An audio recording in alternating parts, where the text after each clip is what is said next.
quotidien, tout le monde, c'est un petit peu ça. On est tous débordés dans notre pratique professionnelle. Et parler de surveillance, surtout comme ça, après manger, des surveillances et surtout pourquoi faire des surveillances. Donc, l'objectif de la surveillance, de manière générale, quand on regarde la définition du CDC, c'est vraiment de collecter des données, de les analyser, de les interpréter, et tout ça avec un objectif derrière, c'est de la prévention, c'est du contrôle. Donc, l'objectif, on peut en donner 5. Il y a véritablement établir des recommandations. Quelles sont les bonnes pratiques en antibiothérapie que l'on peut mettre en œuvre? Se servir de ces résultats pour déterminer quelles sont les actions de santé publique à mettre en œuvre. Il y a également une fonction d'alerte. Donc l'alerte, c'est détecter des phénomènes émergents. On peut également évaluer l'impact des actions en regardant un petit peu l'évolution des résultats suite à la mise en place d'une action et se servir de ces résultats pour identifier les actions en termes de communication, ce qu'on va pouvoir diffuser à nos professionnels aux alentours. Donc la surveillance, quand c'est vite un petit peu confus quand même, hein, qu'est-ce que c'est, etc. D'autant qu'on voit qu'il y a de nombreux champs différents. Est-ce qu'on regarde la consommation antibiotique, est-ce qu'on regarde la résistance ou bien les deux? En termes de secteur, est-ce qu'on va s'intéresser au secteur sanitaire, secteur médico-social ou à la ville? D'autant qu'on a vu que la mission 1 rassemblait donc la ville et le médico-social. Ça va trop vite pour moi. Non, j'avais répété en mettant la minuterie, du coup il a gardé ma minuterie. C'est pas grave, j'improvise. Du coup, voilà, donc sur le secteur médico-social, donc on a vu qu'on l'avait rapproché de la ville dans le cadre des missions nationales, mais où est-ce qu'il va vraiment? Et puis, en termes d'échelle, est-ce qu'on fait du local, national, européen, autre? Toutes les méthodologies, à chaque méthodologie une unité, et puis on peut également discuter de fréquences un petit peu différentes également. Donc moi, ce que je vous propose, c'est de travailler sur des exemples de chacun des objectifs, voir avec nos données de résistance que ça donne. Donc là, on a parlé ce matin de l'infection urinaire, et je voulais préciser ici l'infection urinaire du sujet âgé de plus de 75 ans. Donc vous avez un petit rappel des recommandations de la SPILF, que c'est là ou pas? Je sais pas. Donc qui recommande en fait l'utilisation en 1 de la nitro et en 2 de la phosphomycine. Donc moi ce que je vous propose, c'est à partir des données du réseau OSCAR, donc les données 2017 qui sont transmises par les laboratoires de ville membres du réseau, de cibler uniquement les prélèvements urinaires réalisés chez des adultes de 75 ans et plus en fonction des secteurs. Et ce qu'on voit en fait sur ce graphique, c'est que globalement, phosphomycine et nitrofurantoïne, pour les deux, on dépasse donc les 90% de sensibilité. Et vous vous rappelez, ce matin, Joël vous disait qu'il faut qu'il y ait moins de 10% de résistance pour qu'on puisse l'utiliser en probabiliste. Donc nos données régionales, en tout cas, elles confirment l'intérêt de ces deux molécules dans le probabiliste, avec toutefois une petite remarque qu'on pourrait faire ici, c'est de privilégier peut-être la phosphomycine où on a davantage de sensibilité, on dépasse les 98% sur les 3 secteurs, avec des modalités de prise qui sont plus faciles et probablement moins d'effets indésirables. Donc ça, c'est une première chose. La seconde, c'est de s'intéresser au final, est-ce qu'en termes de recommandations, il faut faire la même chose en ville qu'à l'hôpital, qu'à l'EHPAD? Est-ce qu'il y a des différences entre les deux? Donc ce matin, on a vu les différences sur les quinolones, mais je voudrais avant vous montrer ce qui se passe sur les C3G. Donc la résistance au C3G, le principal mécanisme de résistance, c'est la production de BLSE. Et vous voyez, donc là, il y a un beau gradient entre la ville et l'hôpital en passant par les EHPAD, entre ces 3 secteurs. Donc là, on a vraiment des EHPAD qui sont à mi-chemin entre ville et hôpital. Mais si on considère les fluoroquinolones, là, on change un petit peu de choses, puisque vous voyez que, en fonction de la situation, on va avoir un secteur EHPAD qui va se rapprocher plutôt de la ville pour la ciprofloxacine et plutôt des établissements de santé pour l'acide nalidixique. Maintenant, un exemple pour savoir quoi faire en termes de santé publique, où agir, comment agir. Je vous ai mis ici une donnée donc, cartographiée sur les consommations globales d'antibiotiques en région donc Bourgogne-Franche-Comté. Ce sont les données qui sont transmises par les 3 principaux régimes d'assurance maladie, la CEPAM, MSA et RSI.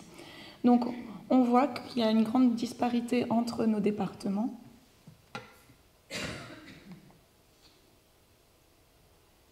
Et sur la consommation en fait d'antibiotiques, elle est faite d'une part pour les infections respiratoires, mais il y a une autre grande partie de consommation qui est faite dans le cadre des infections urinaires chez la femme jeune de 15 à 64 ans. Et vous voyez sur ce graphique, quand on regarde exclusivement les consommations antibiotiques dans cette population, on a des cartes qui sont quasiment superposables. Mais est-ce que c'est vraiment le reflet de la situation? Donc, ce qu'on a proposé, c'est de créer un indicateur urinaire, qui propose au numérateur donc les antibiotiques qui sont à promouvoir dans ce type d'infection, donc la phosphomycine, nitrofurantoïne et pivmécillinane, et au dénominateur les molécules qu'il faut plutôt limiter, donc à savoir les fluoroquinolones. Et quand on applique cet indicateur sur nos données régionales, c'est un petit peu différent. Donc là, on a un gradient est-ouest qui est relativement bien marqué. Et donc ça peut s'expliquer effectivement par des actions, en tout cas sur la partie Franche-Comté, qui ont été mises en place depuis 2008, assez poussées sur cette thématique-là. Et si on reprend donc notre idée de qu'est-ce qu'on fait à partir de ces données-là, on pourrait très bien dire que dans les départements de l'Yonne et de la Nièvre, d'insister en tout cas sur la promotion donc des recommandations sur l'infection urinaire de la femme jeune. Je vous parlais donc l'autre gros poste de consommation d'antibiotiques, ce sont donc les infections respiratoires essentiellement chez l'enfant. Donc on refait le même exercice. Voici donc les données de consommation d'antibiotiques chez les enfants de moins de 15 ans. Donc là, c'est encore à peu près pareil entre les deux cartes. Et là, l'indicateur ORL, donc c'est privilégier plutôt l'amoxicilline par rapport à l'amoxicilline associée à l'acide clavulanique, et toujours de limiter l'utilisation des céphalosporines de 3e génération. Donc vous voyez que là, l'indicateur, on n'a plus ce gradient, on est sur des résultats bien différents. On voit 3 départements qui sont davantage dans le rouge. Et si on s'intéresse aux données maintenant de commande des tests de diagnostic rapide pour les angines, donc on a 3 départements les moins consommateurs, qui commandent le moins de tests pour 1000 habitants, qui sont ces fameux 3 départements. Donc là, ce qu'on pourrait proposer en tout cas pour ces départements-là, c'est également de faire un rappel sur l'utilisation des moyens pour limiter l'utilisation des antibiotiques. Je vous rappelle que ces tests, en tout cas, vous pouvez les commander gratuitement sur le site prodamélie.fr. Donc je crois qu'en termes de régulation, on est simplement limité à 3 boîtes maximum par commande, mais on peut faire autant de commandes que nécessaire. Donc voilà, n'hésitez pas à commander pour limiter l'utilisation de ces prescriptions. D'autant que ces prescriptions, elles sont liées beaucoup avec un contexte épidémique saisonnier. Donc là, on a sur le graphique de gauche, normalement 2 choses qui n'ont rien à voir, à savoir la consommation d'antibiotiques pour 1000 habitants par jour mensuel, qui est mise en regard de l'incidence mensuelle des syndromes grippaux pour 100 000 habitants. Et on a une corrélation quasi parfaite sur ces molécules-là. Donc au final, on peut quasiment prédire, en fonction de l'ampleur de l'épidémie, quelle sera la consommation d'antibiotiques. Et quand on regarde en fonction des classes d'âge qui sont principalement touchées, que ce soit pour l'amoxicilline, ça marche aussi pour l'amoxiclave, pour les C3G, c'est la population des 0,5 ans qui est plus particulièrement concernée. Donc là, vous avez le pourcentage de variation par rapport au mois d'août. Le mois d'août, c'est le mois où il y a la plus faible consommation d'antibiotiques.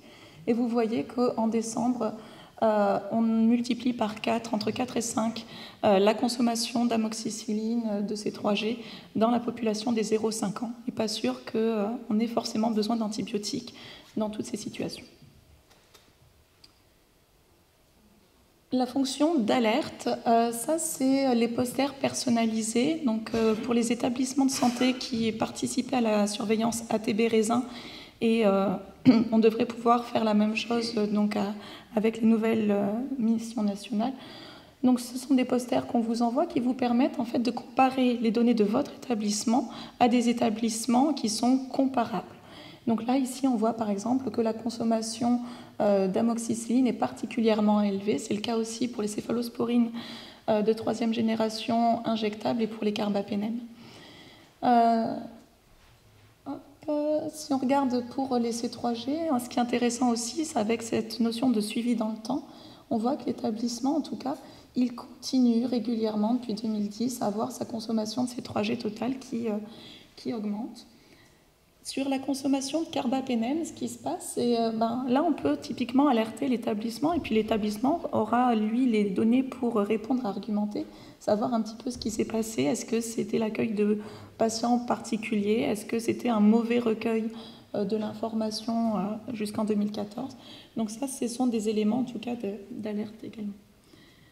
Enfin, donc sur les fluoroquinolones, on voit que depuis 2010, en tout cas, cet établissement a une tendance à la baisse. En revanche, on sera en mesure de l'alerter pour lui dire que depuis 2012, il a tendance à reconsommer davantage de fluoroquinolones.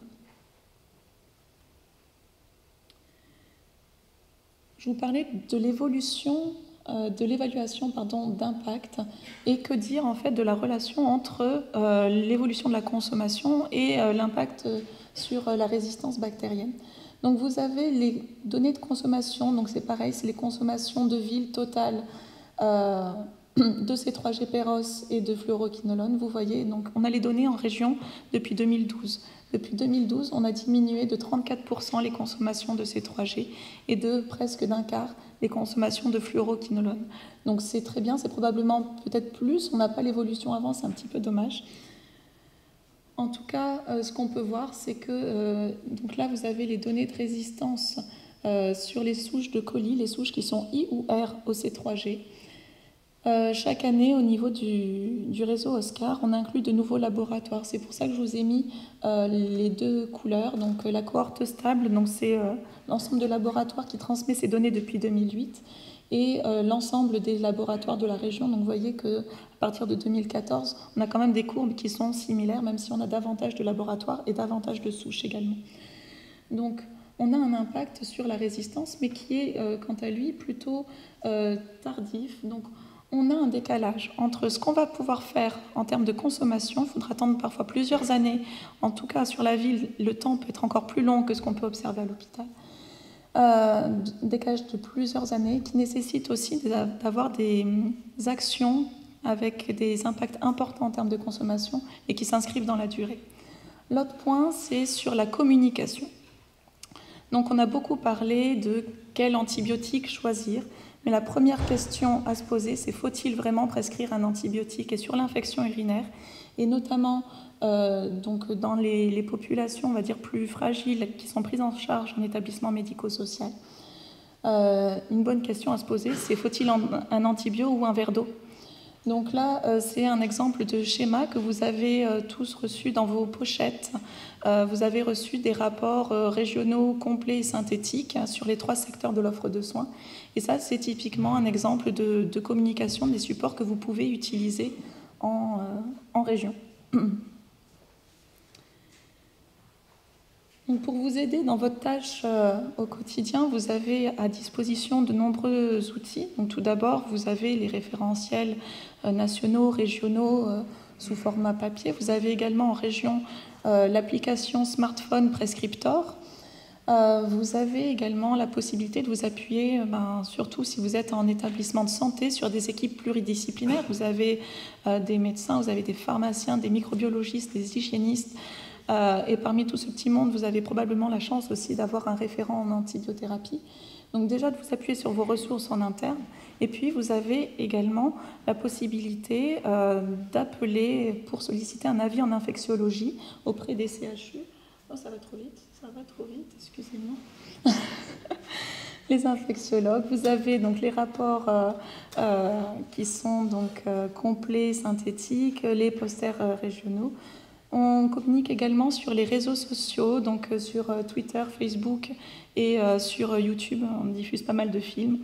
Et il y a également pas mal de surveillance et de nouvelles enquêtes qui vous sont proposées. Donc au final, la surveillance, c'est plutôt les surveillances, et elles sont toutes intéressantes et il faut les multiplier. C'est quelque chose qui est certes chronophage au départ, mais qui au final se révèle être un investissement de temps, puisqu'il va vous permettre d'identifier les actions à cibler dans vos établissements, vos structures, vos pratiques, et d'en évaluer l'impact. Donc le retour à l'air pré-antibiotique, ce n'est pas forcément automatique. Voilà, je vous remercie. Et puis je reviens sur la dia juste avant pour remercier forcément qui dit surveillance. Les résultats que je vous propose, c'est parce que vous avez accepté de participer à des surveillances, c'est parce qu'il y a des laboratoires qui nous transmettent leurs données, des régimes d'assurance maladie qui nous transmettent leurs données. Donc tout ça, c'est grâce à vous et je vous en remercie vivement.